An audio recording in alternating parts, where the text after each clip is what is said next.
It's time for the BAQA. Hey, the BAQA. What you say? The BAQA with Mandi. The BAQA with Tiffany. The BAQA. We have a guest today. Woohoo! Yes, it is Brown Ambition question and answers. You have questions. We have some answers, although we're not your attorney or financial advisor.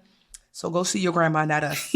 But we are two smart brown girls who know a thing or two or three about personal finance, about entrepreneurship, and about business. Mm-hmm. And today we welcome Gabrielle Reid into the Brown Ambition studio. Oh, hi, girls. Oh, my God. I'm so Hey, Gabrielle. you. I just adore what you guys do, and how you do it is the thing. And that's what I think what really catches all of us. And you're just so perfect. And I'm so glad to be a part of this right now. I'm dying. I agree. We are perfect. Well, welcome. You are calling in. You're in the Heights. You're so New York City, local York City, girl. Washington Heights. Yeah. Love that. I lived there for, long enough with my in-laws. Long enough is what I'll say. But I do love the Heights. All right, Gabrielle. So you know the drill. We'd love to hear your question. Let us know what's going on and how we can help you. Okay. So I literally took notes about myself, so I didn't leave anything out. So I am soon to be 43, and I'm a mom and a wife. I have a 3-year-old son, and my husband and I are both actor performers. And I would categorize us as middle-class actors. We're not household names, and you wouldn't see us in Starbucks and be like, oh my God, is that girl in that thing? But we've had some amazing wins. I was in the original cast of Beautiful on Broadway, and I've had over 10 national commercials, and I had a guest star on Blue Blood. So yay, I've had some good times. But there's some in-between times where maybe the phone isn't ringing quite as much as I wanted to in XYZ. So we've been definitely doing some things to set up our future, my future Wanda. And, we both opened Roth IRAs. We did some investments in stocks, which obviously right now, but that was long game. And we also opened an online a college and business to start bringing in some more money, which is great. That's actually covering our bases right now. And we're always working to get that more. So like I said, I have some thoughts for you about your pyramid scheme episode. Anyway, we'll come back to that later. So coming back to the act, this is leading into my question. As an actor, you will book a job. You'll get that first session fee, which is great, however much you negotiated. And that's usually taxed normally. And residuals are typically built into the contract, depending on what level of contract you're doing. So say, for instance, with a national commercial, and also you have no idea when these residuals are coming. All of a sudden, you might just get a direct deposit of some money. So recently, I got a residual that was about $4,500. Yay! But the direct deposit was $2,300. It was taxed at 45%. Then I still have to pay my agents on top of that. And that's 10% of the gross amount. So in the end of a $4,500 check, I kept $1,800. So this goes into my question. What are the advantages and disadvantages of incorporating a person as the business? I have a lot of actor friends who are, John Smith Incorporated. They are now their target, and I know they have to pay taxes and they have to pay into unemployment and all that kind of stuff. And I've also heard that you can sometimes keep more of your money doing that. But other than that, I literally know nothing about it.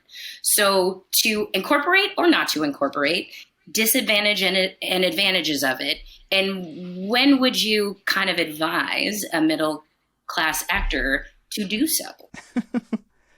Okay. I love this question. I'm fascinated by how you get paid, and I have so many follow-ups. But Tiff, you also have a big smile on your face. I did a little digging just to get a basic, because I have a lot of actor friends. Yeah. Shout out to you, Yvonne Orgy. She's my favorite. And so typically, you want to, once you get to the about $75,000 to $100,000 mark, that's when it will make sense to consider.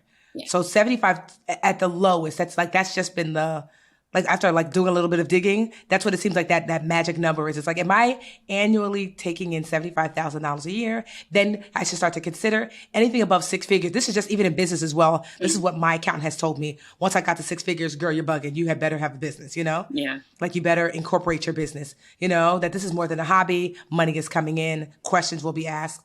And so that's one. So two, there's some obvious benefits in that there are some tax write-offs you can take, right? So let's just say, like, as an actor, you're showing up, because these are some tax write-offs I take when I do things when I'm going to be on camera. I get my makeup done, and, that's a write-off. Certain clothes, right? One thing my accountant did tell me that it's easier to write off not so much the clothes you went to buy at Marshall's, because there's a little thin line. He said, but what I got instead was a rent the runway specifically for Budgetnista clothes. He said, now that, because then you can prove I'm not keeping those clothes. It's not for Tiffany. Right. I just ordered them temporarily. He said, so my rent the runway is written off, Yeah. So it will allow you, typically businesses will allow you to keep more of the money or to use more of the money for yourself. So that's some of the benefits of having a business, because at the end of the day, you get to tell the government what your taxes are versus them telling you. So if I'm a preschool teacher and my tax rate is, say, 21% or whatever, 30%, then it's like you make $100,000 a year. Yeah, right, as a preschool teacher. I'm just doing simple math. They keep 30% of it. It's $30,000 they're keeping. You're not going to, so I'm only going to take home $70,000. But as a business owner, I get to say, hey, I made $100,000, and they're like, oh, your tax rate is 30%. I'm like, no. I spent $10,000 on Uber rides to my auditions. Oh, you made $90,000. Right. So your tax rate is 30% of 90. Wait. I also bought a laptop so I could do Zoom because of COVID and whatever. And then I also got my hair done. And then before you know it, that 100% is I made $10,000.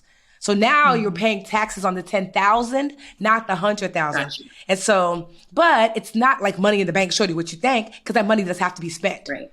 You know what I mean? So it's not like, oh, woohoo. So it's like, but still, this is money that you normally would have to pay taxes on, and you would be spending that money anyway. Right. And so that's a benefit. And I would say, I don't know, some disadvantages. This is why you want to wait until you're making a decent enough money, because there are costs associated with having to do taxes, And labor. And so, like, my God. Yes. The back and labor. forth with your accountant and your bookkeeper and making sure they're doing their jobs. Yes, it is. It's a rigmarole. Right. So that's why so it's not just like, ooh, set it and forget it, because typically too, when you get to like a six figures in gross, you're wanting to pay quarterly. Yeah. So you have to keep up. Like I just paid my quarterly taxes, and I was like, I was late because I'm just late. But then late means now I probably owe a back fee. And I'm not gonna lie, there's always some letter in the mail from the IRS saying, hey, did you do this? Did you do that? So there's paperwork, there are fees, and there's complicated things and involved. And then there's also hiring someone. So that's why it won't make sense if you're making, say, $10,000 annually, because maybe your accountant's charging you $4,000. Sure. You know what I mean? So it's just like, so that's why that's $75,000 to $100,000. So just 75 to consider. Once you get to 100, it's probably a decent idea. Okay. So those are just some things to keep in mind, when you're making that decision. Okay. 2000, 2008, 2022. When it comes to the economy, those are some scary years. .com crash, housing crash, and the roller coaster we're going through right now. One thing's for certain, it's a dangerous time to not know your numbers, but over 31,000 businesses have the confidence and clarity they need because they rely on NetSuite by Oracle, the #1 cloud financial system. As a business owner, I can tell you, not knowing your numbers is literally the kiss of death.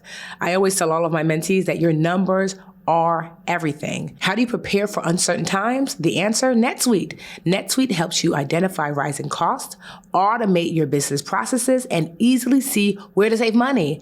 Right now, NetSuite is offering a one-of-a-kind special financing program. If you head to netsuite.com/brownambition right now, you can take advantage of it. That's netsuite.com/brownambition.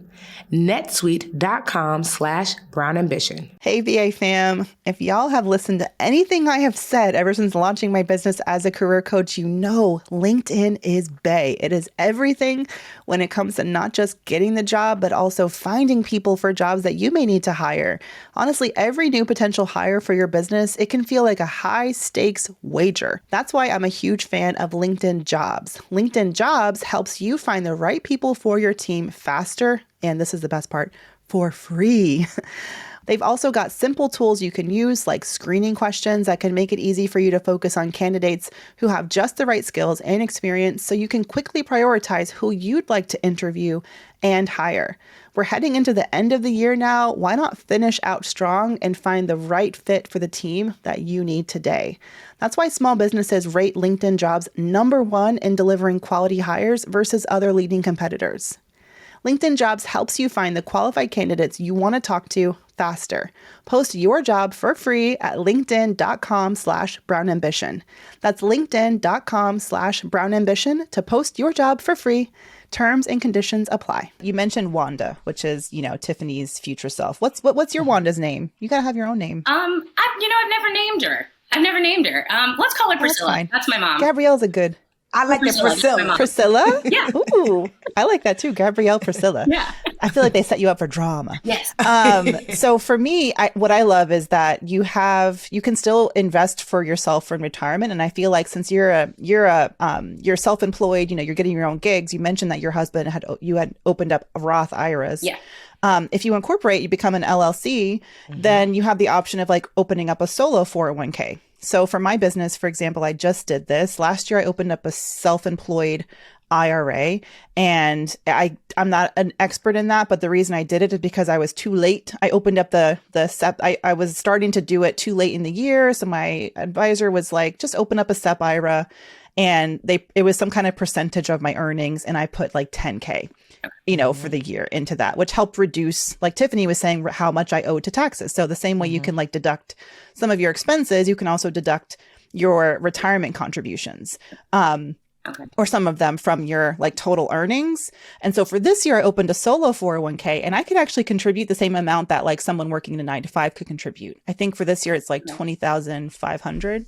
Now, it's not so fun because like it's not money in my account. I got to sink it into the stock market, but it's an option that's available to me. And the downside is that I had to figure out how to do it myself and go to Vanguard and fill out the form and choose my funds. I don't have a nice, cute but neither do you, right? You don't have like a cute company employee benefits package. No. My question for you related is, as a successful middle class actor, which I love because you're proving you could do it as a life, like as a source of income. Shout out to actors and artists. I'm curious. So do you have access to I always hear about the union, and actors unions. Do they give you any sort of benefits like that where you can invest, or you have even like accounting support or something like that through those unions? They do have things like where they will have people that will do your taxes for free during tax season. I have never looked into whether or not they actually do investment things like that, because we even just started investing ourselves over the last maybe year and a half. Okay. So I can't exactly answer that one for you. But outside of that, like as far as getting a job, that's definitely not the way our unions work. Our unions more work for contract negotiation for the job that we're going in for. That's what the agents are for. An agent or a manager is for submitting you for the job. And then hopefully you get the audition. Hopefully you get a call back. Hopefully you book the job. And hopefully the job even happens. Because I've had multiple times where you book a job and it doesn't even happen, or you shoot the job and you end up on the cutting room floor, So. Yes, that has happened to me. Do you still get paid if that happens? We do get paid the session fee, but you don't get paid the residuals if you get cut. You have to actually end up on stream. Interesting. Yeah. What I also like is I follow this, I consider us friends, but we just follow each other on TikTok. There's this Broadway actor called Kaisha. And I follow her on TikTok, and she opens up, she has a 9-to-5 job, and she's a performer and an artist on the side. And she's trying to be full-time, trying to make it in Broadway. And she opens up about her finances too. But she also opened me up to this idea that, oh fudge, I'm losing my train of thought. Call it mom brain. I know it well. It's real. It's okay. It's okay. Oh, okay. Yes, I'm back. I got it. Don't talk to me. Don't look at me. Don't look at me. I had the thought. Okay. That when you're an actor, there's other, don't look at me. There's other streams of income besides just acting. And then if you're incorporated, then that can like, it makes it easier if you're Gabrielle Reid LLC to then take on those like influencer, work. For example, Kaisha maybe sometimes gets brand deals through her TikTok presence. Yes. Like, promote XYZ, get invited or come speak on this panel.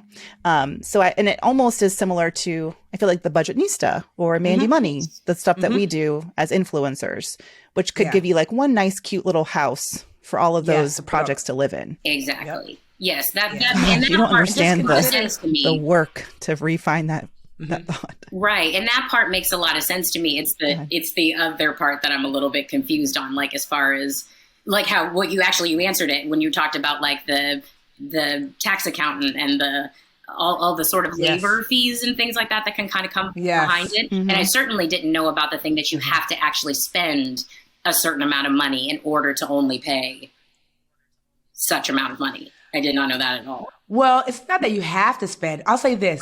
One of the biggest shockers to me when I had my own business was the goal is almost the opposite in a comical way for personal finance and business finance. Personal finance, you're trying to save as much as possible. Yeah. That's the goal. Save as much as possible. That's the benefit. Business finance, you're trying to spend as much as possible because anything saved is going to be taxed within the end of its life. So for me, like on the surface, within reason, obviously, because you have to have some money left over, but the Budgetnista on the surface was doing so great because I had made all these changes. I was talking to my CFO. She said, girl, you are 80% profit. I was like, that's terrible. Because that means if I make, say $100,000, $80,000, almost half that gonna be gone to taxes. I could hire someone for that $40,000. You see what I mean? Right. So why would I want to give half of my 80 to the government? So, but you also don't want to be 10% profit because then that means you're too close to not making enough money to cover your bills. Right. So I was like, what's the sweet spot? I was asking her the other day for my business and she was like, probably between 40 to 60. That's the sweet spot where there's enough of a buffer if you have a rough month or a rough couple months or whatever, that you have enough of a buffer that you make more than you need. But also you're not making so much in such excess that you're literally giving the government hundreds of thousands of dollars, if not millions to taxes. So do you see what I mean? So it's not that you have to spend. It's just anything not spent in a business because this is what you're likely going to, if you're going to register yourself as a business, Gabrielle Reid, you're going to be like an LLC. And as an LLC, you're going to be, unless you're doing it with your husband, that would be a partnership. Okay. If you're doing it alone, that would be a sole proprietor. So that's what it's probably going to be. And so as an LLC, that means that it is a pass-through entity. So that means that Gabrielle Reid, the business, makes $100,000. And Gabrielle Reid, the business, spends $50,000 to make the $100,000 because you bought clothes, hair, nails, all these things. Right? That $50,000 left over, let's just say your husband had an amazing year and booked like a movie. Mm-hmm. And like, you're like, you don't even need your 50. Mm-hmm. So you're like, ooh, bet. I'm going to keep that $50,000 at Gabrielle Reid Inc. LLC. I'm not even going to take it out because we living off this. Let me keep that money in the business to like handle some other business. Right? The issue is the government does not care about your plans. They said, Gabrielle Reid, the person, that's a pass-through entity. Mm-hmm. Did the business spend that 50? If it did not, you owe me taxes on the unspent business. Right. You as the person owe me taxes on the money the business didn't spend. So I did not learn this until one year we was doing good. And my tax, like I remember my, one time one of my, I make this now, but one time one of my, my tax refund, not my tax refund, I feel like Mandi now. I didn't give birth to a baby. Not my tax refund, my tax returns. One time one of my tax returns said I made $1.2 million. I was like, I did? How? And then on that $1.2 million, I owed like $500,000. I was like, I did not make $1.2 million. It's not that I made $1.2 million. It's that the business did really well. And we ended up saving a lot of money in the business because like I like to have a chunky savings account for the business. So of the 1.2, probably 800,000 I kept in the business. And so my take home was really like 400,000. So I'm like, how do I owe 600, 500,000? And I only received 400 because that's what I paid myself that year. It's because the business didn't spend it. So it passed through to my personal taxes. Oh, wow. And I was like, what am I? So the first year, it wasn't to that amount. The first year I was actually starting to pay that out of pocket until like my CFO girl was like, girl, that's not how that works. The business will give you that tax money because we never gave you the money. Oh, okay. You see what I mean? So like the business is like, girl, we gave you 400,000, pay your taxes on the 400,000, but the extra 800,000 that you did not receive, here is that tax money from the business. Here's that 2, 3, 400,000. They're going to give it to me and I'm going to give it right to the IRS, but as Tiffany, the person, right. Because the IRS does not receive tax money from the business because I have an LLC. And like right now I'm an S Corp, but it's an LLC underlying that, meaning like it's a pass through. Now a C Corp is not a pass through entity, meaning so one of my companies now, I'm keeping one as an S Corp because one of the benefits of having an LLC or an S Corp is that you can pull a lot of money out of the company. Even though there's a tax, there's tax liability, there's some things you can do to get around some of that, but you could pull a lot of money out of it. So that the budget needs to fattens my pocket to reach my retirement goals. Mm-hmm. But then the Literature Academy, which is another company that I have, I'm going to transform that into a C Corp. And so that company allows me to do something else with a C Corp, well, at least the entity that we're entering into, a C Corp that it will not be a pass-through entity, meaning I can save the $1 million in the company and it does not pass through to Tiffany Liche because it's now a C Corp. Okay. You see? And so I'm just sharing those things because I always think one of my mentors, I call my big mentor, always blows me all the way out. And then we do some shrinkage. So it's good for you to hear okay, C Corp, okay, you might not ever do that, whatever, but it might be 10, 20 years from now. You're like, Corp as an individual though? No. You can't C Corp as an individual. So, no, I don't. Typically you have maybe people on, I own my company, but I can have people on my team. With a C Corp, you likely have a team, right. You might have a board, but it's good to just know these big kind of but and then to bring it on back into to this shrinkage, which is if you're going to start, if you're at $100,000 a year pretty consistently, lean into it heavily, 75, consider it. Yeah. And you're likely going to be an LLC and you're going to be a sole proprietor, and just know that probably, you want to start sitting before you consider sitting with an accountant and some financial people. Now get them locked in before you move forward to even ask, it's a good idea right now? Because they can actually run both. They can run numbers for Gabrielle, if you are LLC, your taxes, Gabrielle, as just yourself as taxes. And you can see those numbers literally year after year to say, I actually save if I stay just myself. Ooh, this year I crossed over. Now I would save more if I became an LLC. So they can run those numbers. You can flip-flop each year? No. Meaning you can have the numbers run to decide, is it time to switch? Oh, I see. Where do I save more money? Once you switch, you're there until you're ready. Yes, you're that. That's what. Okay. So but I would have the numbers run and just be where would I save the most money? Okay. And then that way you can make the choice, not based upon what you think, but what you know. That makes sense a lot too. And your thought of separating the two as a business and as a personal, I never thought about it that way. I didn't know that was a difference, with the whole pass through thing. I definitely didn't know. Yeah, that pass through. Yes. Because that's the labor involved. Because you might be wait, it said I made 100. I didn't. And you're oh, the company made it and didn't pay it to me because I'm saving for, maybe you're saving for an acting coach. Mm-hmm. And the acting coach, you're actually not paying her until next year. Right. And so you saved her $20,000. I'm just making up numbers. You saved it in 2022 for 2023. Government don't care about that. You did not spend it in 2022. Right. You, Gabrielle, the person, you owe us the percentage of that money. And so, Mandi and I, we always oh, Lord, the taxes. It's not fun. And I wish, I'm not even going to romanticize it, because I got a scary letter in the mail this past month saying I owed $18,000 for workers' compensation insurance that I wasn't paying, which I don't actually owe. And I got to pay my accountant $375 to fight it, but I don't even owe it in the first place. And it's just like stress of the letter. Plus, husband opened it. He's like, "What's this?" I know. He's stressed. I don't know what I'm talking about. I'm texting my accountant like, "What is this?" Then I got another one that now I underpaid unemployment insurance. And I'm like, you got to wait on call with the IRS and the Department of Labor, New York State. I was on the call with them this morning just to have some guy be like, "Your accountant should have done it. Why are you calling me?" I don't know why he had a Southern accent. It's New York State Department of Labor, but I don't ask questions. Expat. Yeah. So, I mean, I'm not trying to make it, of course, I'm just like, you asked for the disadvantages. So there is a learning curve. I'm only in my first year. Tiffany is like a great resource because and I'm she's still been learning. through it. Girl, please. I just got a bill for $117,000. $117,000. Damn, that makes me feel better. From 2018, like, girl, you had messed up, and then I was like, so I literally called my they have 3 years to come get you, right? And they I was like, when does it end? You want me to be right on you mentioned October 15th, but you want to come back to me 3 years later? Rude.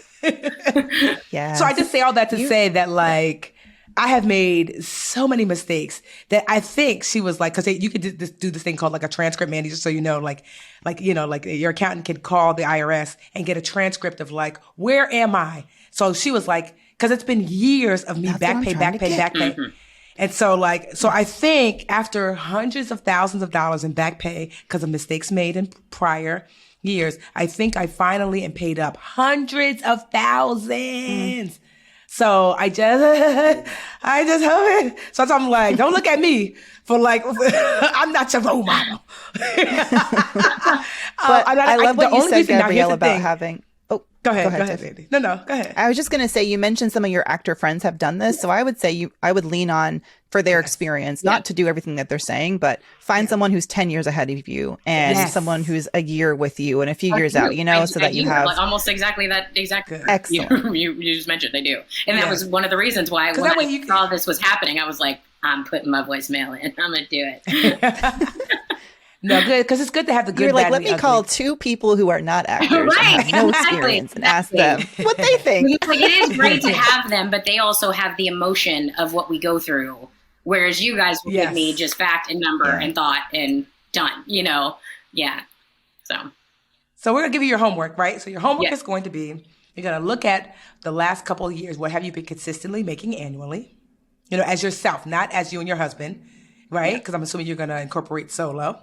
Then you're just going to start, even let's just say you've been averaging 50. You're like, I'm not quite ready yet. It's never too soon to start just talking to some financial people to see, like, asking around, who do you use as your accountant? So you can start just light interviewing.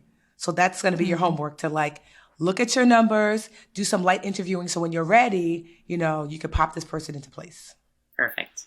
I love it. Yay. Thank you. I just feel like you remind me so much of Tabitha Brown. Do you get that a lot? What's that? You remind me of like Tabitha Brown's baby sister. Oh my God, I love that. Oh, that's so sweet. I love that. I either get Reese Witherspoon or Robin Givens. Those are the two that I always get. Wait, now I can get the Reese. I could see it. Yeah. Because like I can see Robin Givens for your face, because she's beautiful, guys. If you're not watching on YouTube, you're missing out. Not Robin Givens. I mean, she's beautiful too. I'm talking about Gabrielle is beautiful. Yeah. But Reese Witherspoon, definitely the peppiness, of like Reese. Yeah. And the cheekbones and the eyes. Yes. Yes. That is funny. Well, I hope this was helpful, Gabrielle. So helpful. You guys are absolutely the best. Like, literally, you can quit doing what you're doing, but don't change what you're doing. That's all I ask. Thank you. And then also, if you want to be on the BAQA in the hot seat like Gabrielle, make sure you go to Instagram, leave us a voice note, because you never know. You never know. And leave multiple voice notes.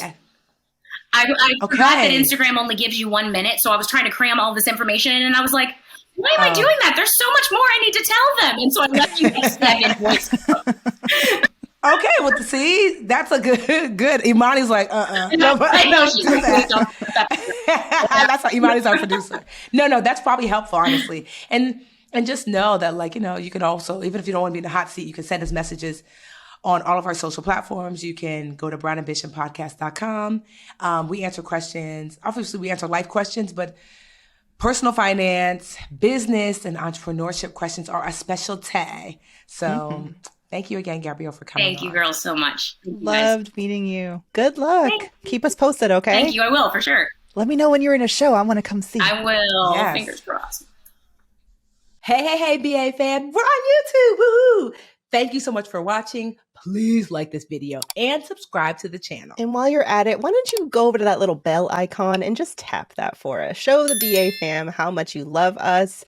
And that way you'll also get notifications when new videos drop. Also, share the channel with a friend. We're always like, tell a friend, tell a friend, tell a friend. And thank y'all so much again for all the support.